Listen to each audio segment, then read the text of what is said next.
She who is skilled in her good, who wishes to attain that state of calm, nibbana, should act thus.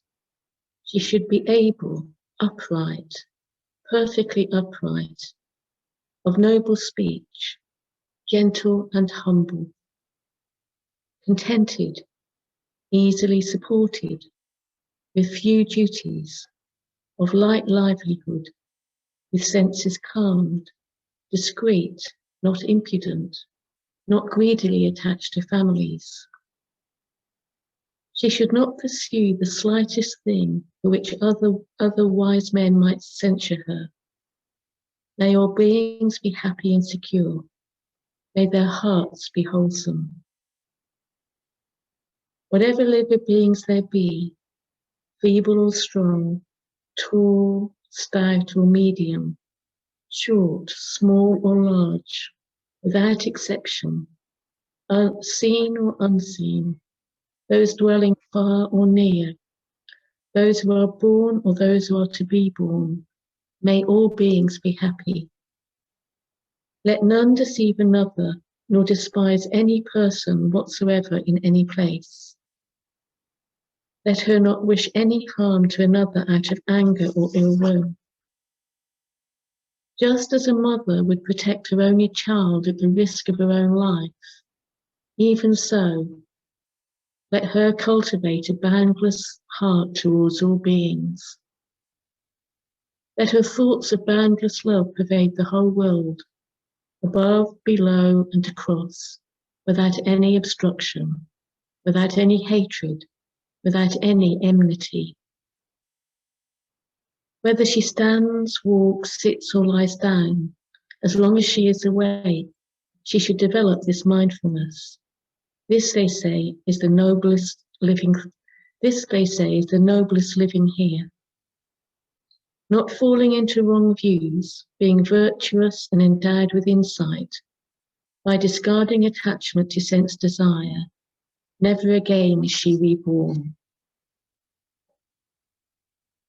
So this afternoon, I'm just going to be just drawing our attention to just a couple of the lines that we're looking at. And I'm really not going to say much about them. But the section I'm going to look at is easily supported, with few duties, of light livelihood, with senses calmed. So when I was thinking about this, I thought, this links directly back to what I was talking about yesterday, and really to what Sadhanandi was saying this morning. So here the Buddha is saying, we need to simplify our lives. That's really simply what he's saying. Live a simple life. Don't be overburdened. Don't be taking on unnecessary things. Just live a simple life. I was really thinking about that, and I thought, well, we probably all know that this is much easier said than done. It can be very difficult to just change the things that we're doing. It can be very difficult to give things up. And so to do that, it requires something very strong, and it requires a strong pull towards something more important. And this is what I was talking about yesterday. We cannot give things up in a vacuum, or just because we think it's good for us. So as I said yesterday, we need something strong at the center of our lives, something that really attracts us. And this comes when we understand what we really need to do. Yesterday, I was talking about the peace or nirvana as the sort of the goal. That's certainly what the goal is in terms of the Metta Sutta.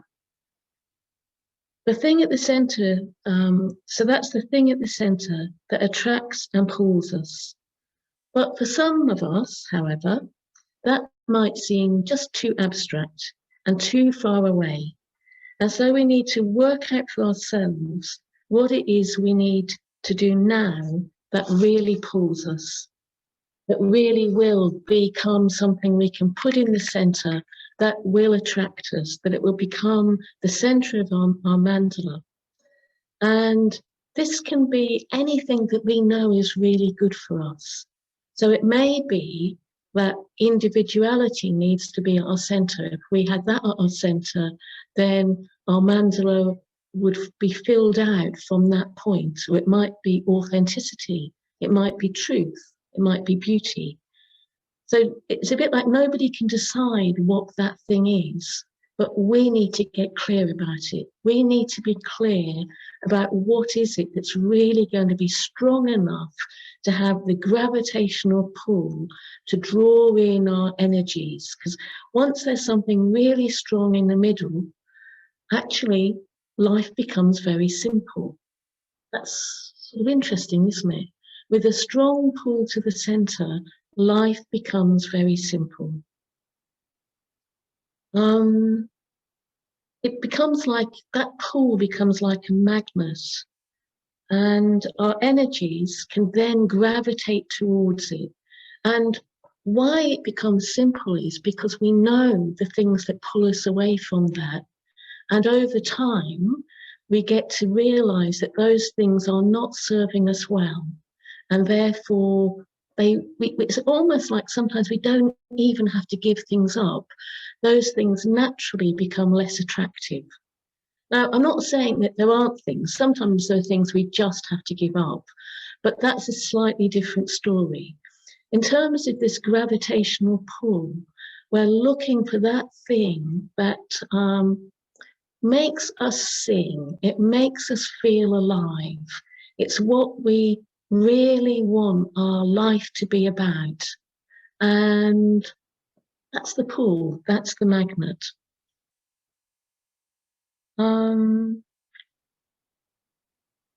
Yeah.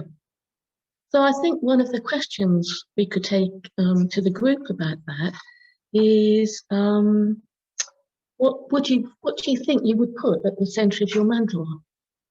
If you were thinking about that today, what would it be? And what is it about that thing that makes you feel alive and makes your heart sing? That's one of the things I wanted to say.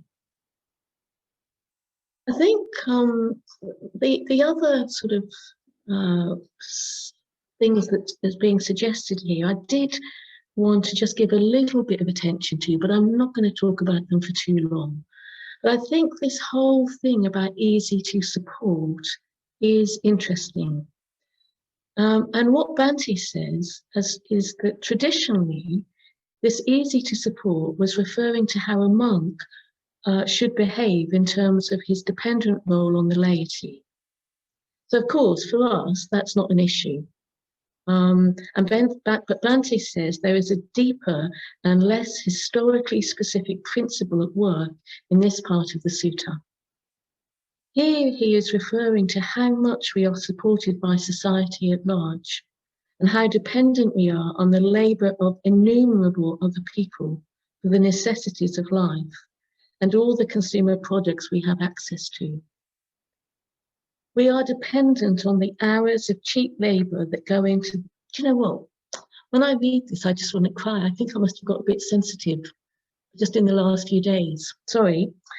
When I think of the hours of cheap labour that go into the production of the products that we so take for granted, and in a way, often we dispose of without much thought.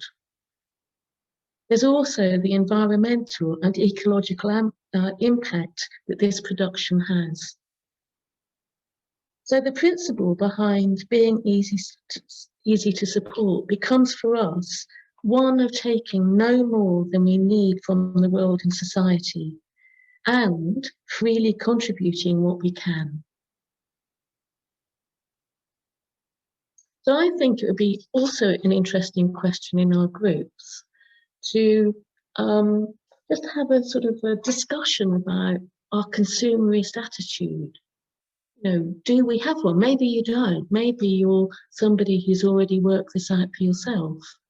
But I think it's always worthy of a bit of reflection. Are there things we dispose of without much thought?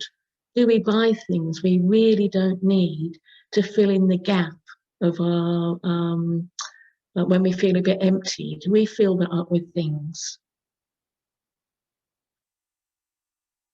So I just want to say a tiny little bit about work. I don't want to say much, but what Bhante says here is that the withdrawal of the monk or nun from the world of work in the sutta went with an attitude to work, particularly manual labor, that was in the sort of Indian culture at the time, was considered inherently unspiritual. This is not a distraction that has survived in other Buddhist cultures. So for Tibetans, for example, they had a very practical approach to work, and they were, well, somewhere I read, it's like they were a good work stock. And so they did not see a separation between the spiritual life and work and manual work. And of course, within our own Triratna community, we have had our own right livelihoods. There are people now who are still working some Buddhist right livelihoods.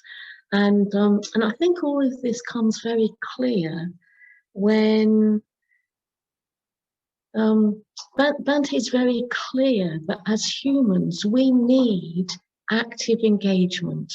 We need to engage our energies. But for most of us, I know for myself, I don't have yet the sort of momentum that could sustain ongoingly for years and years practice of meditation and reflection alone. I actually need to work. I need to use my physical energy. But of course, there are loads of questions about work, aren't there? So a few things that came to my mind is, and I'm raising this question because it is a question that comes up in our own community at Adhisthana. And it's a question that comes up with people that I'm Kalyana Mitra to. And this is where we've got views that separate out our work from spiritual practice, as though they're two different things. So one of the questions is, for me, is what is our view about work and practice? Do we treat them as though they're separate things? Is work the thing we do that we just have to get on with in a certain way before we do the real thing? So that's one question. And the next question is a bit related to that. So if we are taking it into work, or if we realise we're not and we'd like to be taking it into work, whether that work is paid or voluntary. So there's no distinction in my mind between paid and voluntary work. There's no distinction really in my mind for people who are in paid work and people who volunteer and people who teach the Dharma. It's all our active engagement with life and energy outside of ourselves. So if we are taking it into those areas, how are we doing it? What's it like? What does it look like? What do we have to practice?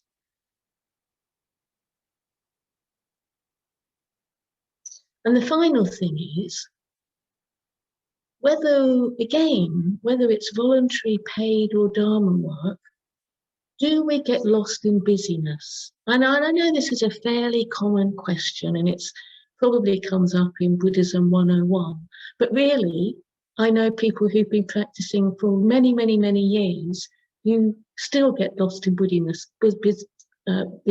It's something we can all fall prey to.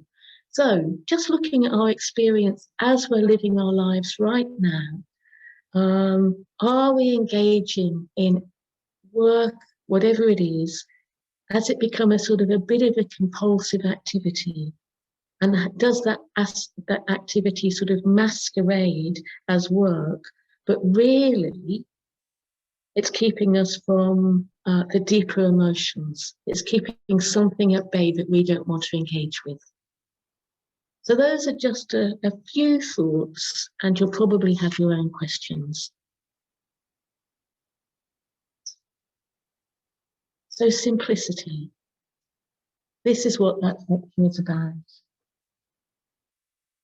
And simplicity for a lot of us begins, and a foundation for us of simplicity is meditation. So we're going to spend the next 25 minutes meditating. I'm going to guide us through a meditation. So meditation of just trying to get us a little bit more engaged with our experience, a little bit more engaged with what's going on for us now. So if we can just take the time to settle ourselves.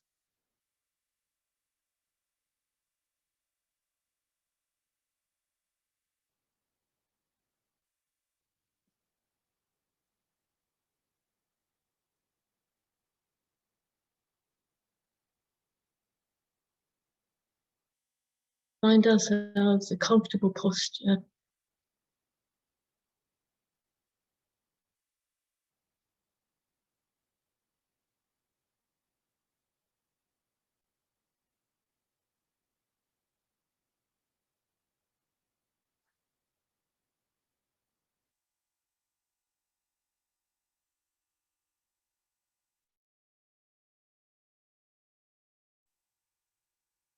And for a few minutes, we're just going to sit, and we're actually not going to do anything. We're just going to allow ourselves space to do nothing. It's sort of quite easy for meditation to become just another mechanical thing that we do. So let's do nothing for a moment or two.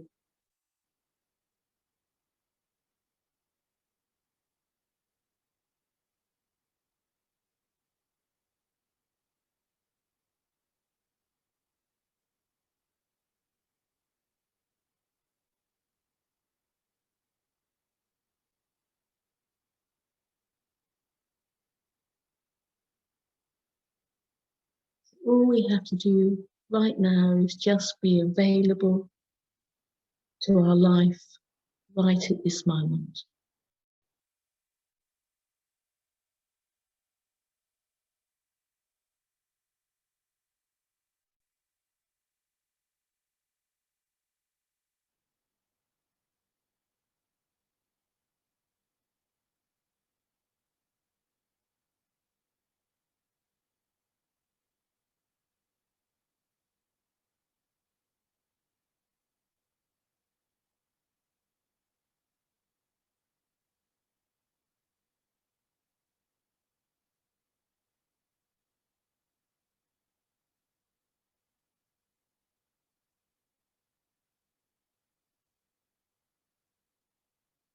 And then we're going to take our awareness down to the ground.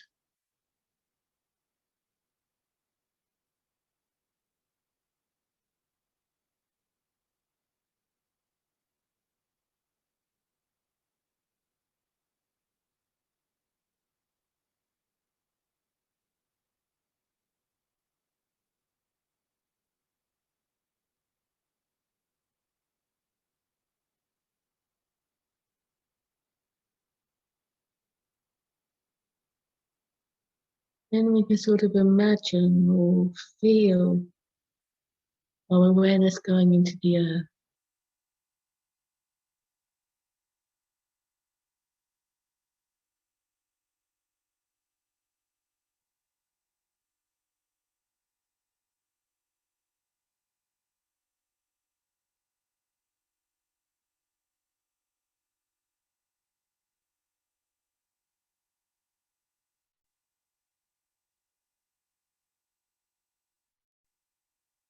From this connection with the earth, we have the sense of having a solid, stable base.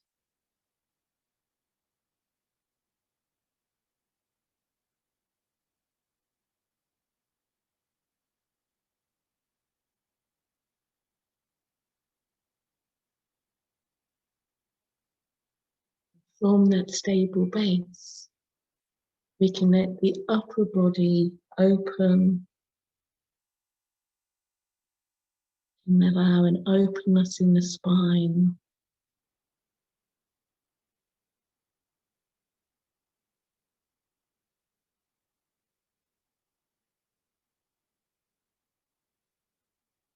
We're both solid in the base and free in the heart.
Let's just spend a bit of time with the body, with the sensations and the feelings in the body.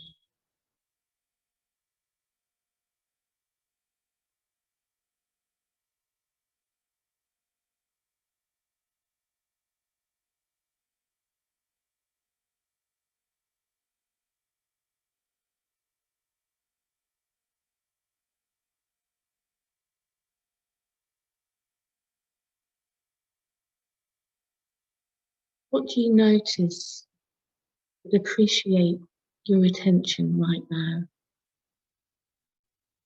as we sit with our body and its feelings and sensations?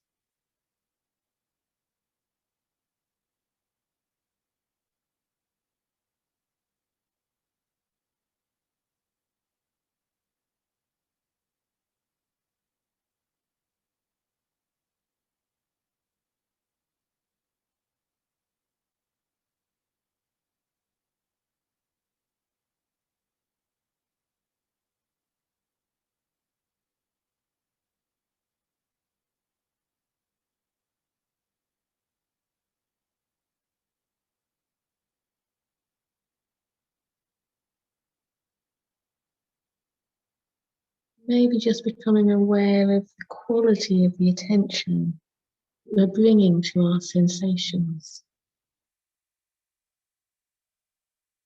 Just doing our best to allow this to be a sort of a kindly, supportive attention.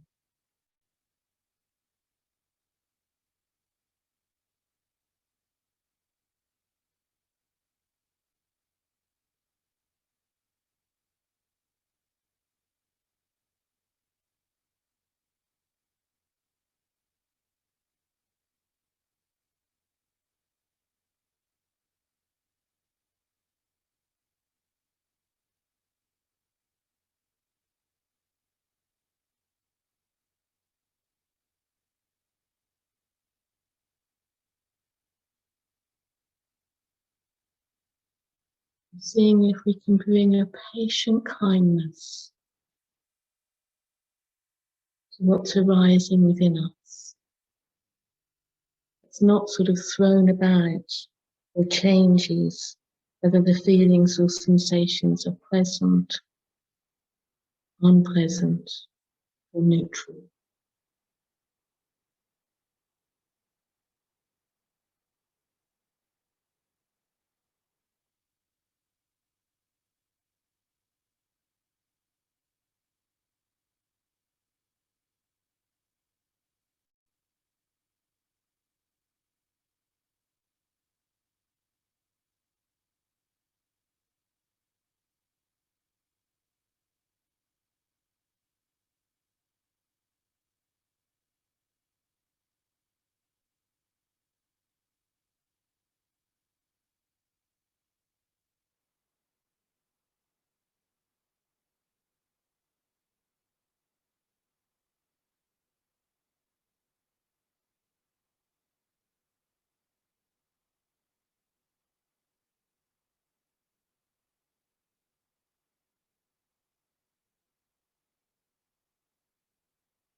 And now just becoming aware of our breath. It's the rise and fall of our natural breath.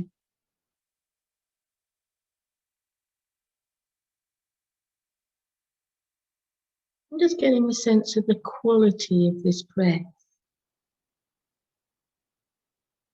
Is it fast? Is it slow? Is it smooth? Is it jagged?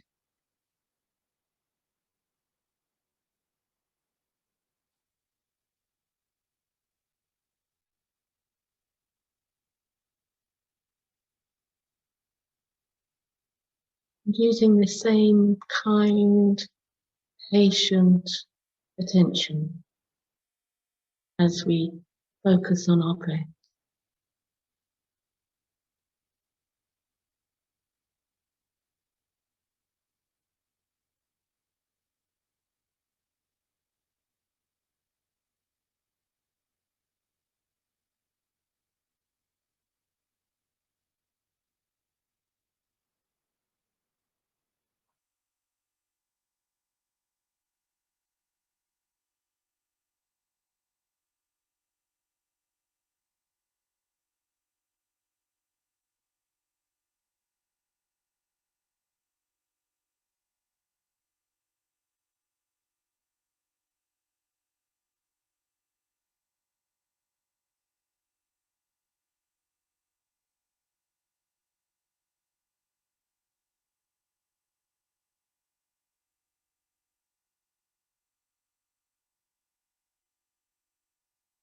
And we're going to move our attention to just focus on our out breath.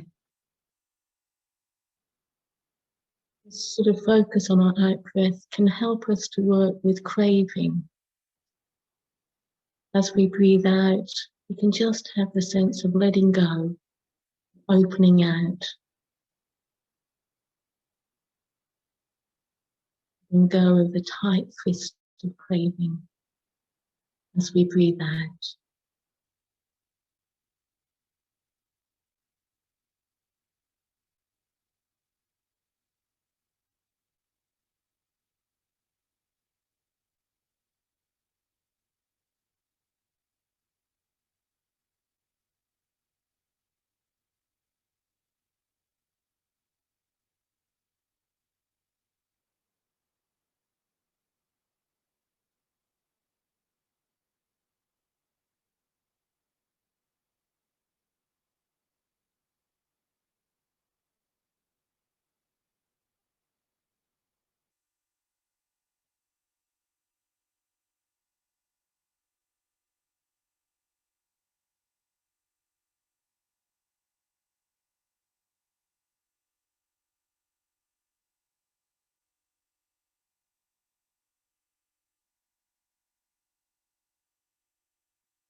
Where we can move our attention to the in-breath.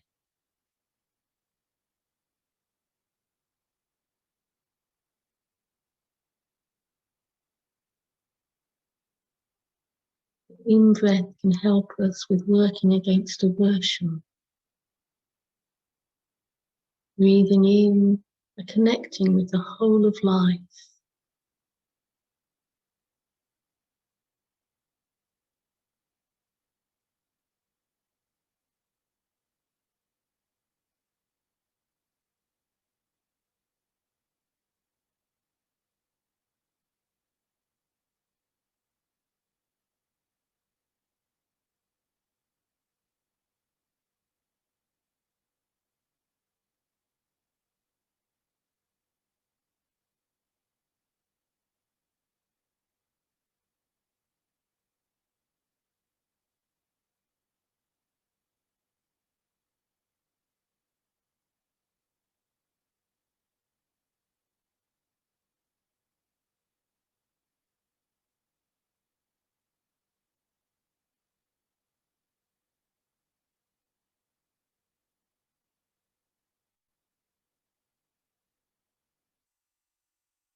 with that sense of connection with the whole of life.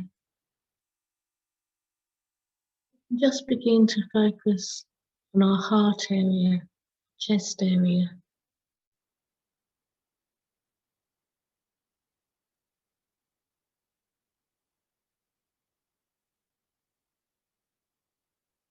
Focusing with that same kindly, persistent awareness.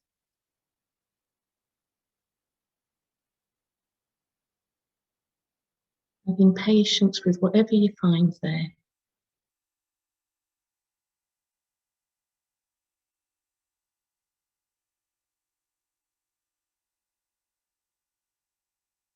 Noticing if around that area we're tight or tense, soft or open.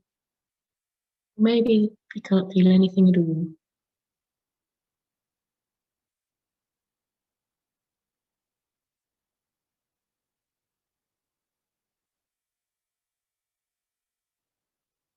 Forcing anything.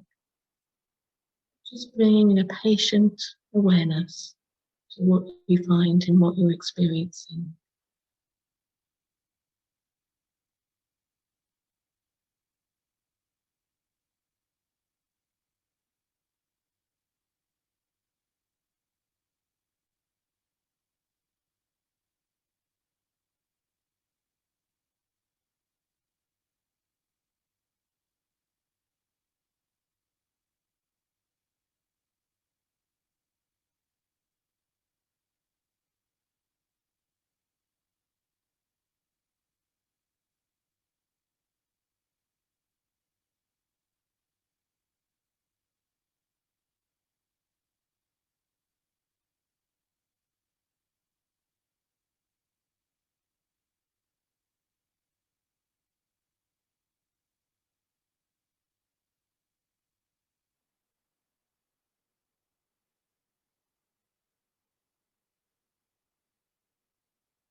Then for the final few minutes of the meditation, just letting go of any effort.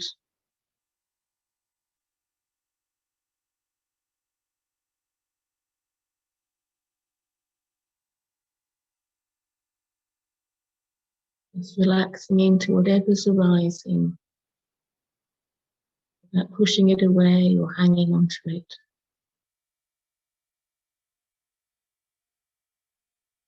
Allowing the rise and fall of your experience to show itself.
Then gradually we're going to bring the meditation to an end, broadening out our awareness again, having a sense of the whole of our body as we're sitting here.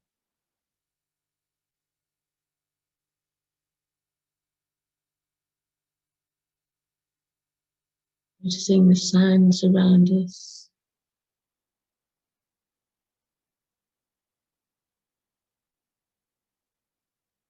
And beginning to move our body just a little bit.